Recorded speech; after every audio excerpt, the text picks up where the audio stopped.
And well, I shouldn't really complain. A lot of people have it worse. It could be so much worse. So let's go back.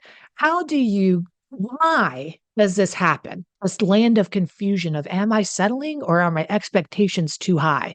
Likely, you either survived a lot when you grew up. Okay, that's scenario number one, where and I have so many times talked to so many clients that don't even realize the impact of their upbringing on their lives now because they're kind of like, you know how when you have PTSD and you don't even when you're in a war, you kind of just put your head down and you bury your head and you do what you have to do and then you don't have the PTSD until you get out.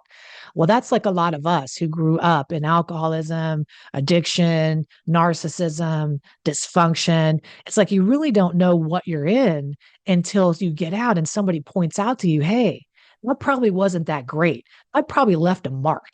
That war you were in, that internal battle, that psychological, emotional war you were in left some shrapnel, honey, and we need to go through it. So it's kind of like waking up to the reality.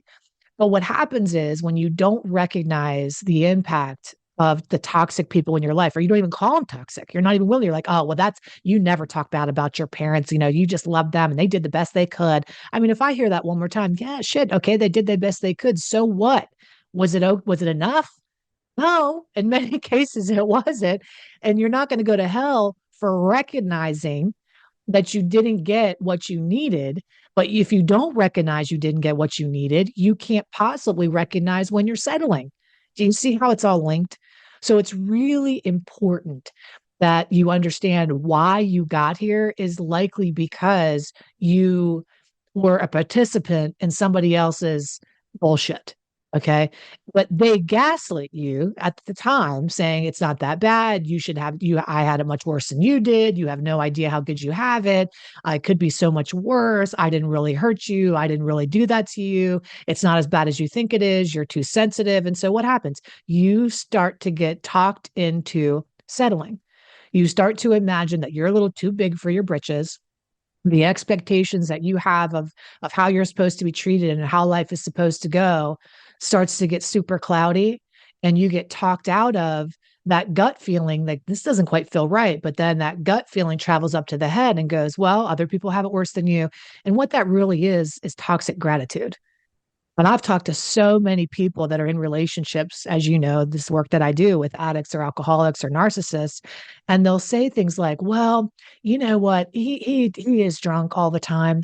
He drinks a lot. He comes home and mostly he goes in the garage and we don't see him after 5 o'clock after he gets home. I mean, he just hides in the garage and gets shit faced out there. I don't know what he's doing. And then he'll come home and he'll grumble around, and we all kind of know how to stay away from him because we don't want to get it. We don't want to, get in anything with them. So the kids just kind of mind their business, and so do I. And Heidi, it could be so much worse. He could be beating us. Heidi, it could be so much worse. He could be like raging. I mean, if that's the comparison, it's like, I tell this story a lot about how we learn to settle. And it's a psychological downgrade from what you deserve or what you know intellectually is okay to the environment that you're in, and you settle because of the environment that you're in. The environment you grew up in is laying the groundwork, right? But sometimes people didn't grow up in that environment and they're still settling because they don't recognize the level of their settling because it happens slowly over time. Maybe when you met your person, you first met them, they were just really fun. It was just a great time. You guys went out, you guys had a blast, you guys were the life of the party. He was fun. He got a little annihilated from time to time. Okay, there's a couple times you had to put him into bed, but you know what? It was not that big of a deal because you were like, hey, we're having a good time. And then he's going into work and he's climbing the ladder and he's being really successful. And you're like, well, he's coming home and he's drunk as hell on the weekends, right? He's annihilated on the weekends, but Monday through Thursday, okay, most Thursdays, he's pretty sober. So, as long as it's just on the weekends, hey, it's okay. We can handle it.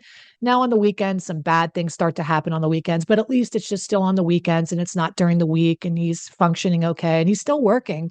He's still managing a job, so we're fine. Well, now it's crept in on every Wednesday and the weekends, but hey, at least it's not he's sober for work on a Monday. You see How long I could go on with the story becomes he's an everyday drinker. We're losing our house and he's lost all the money. I mean, this is a progressive illness, but it's like, how do you boil a frog? It's just so gross. I mean, I don't, we were on a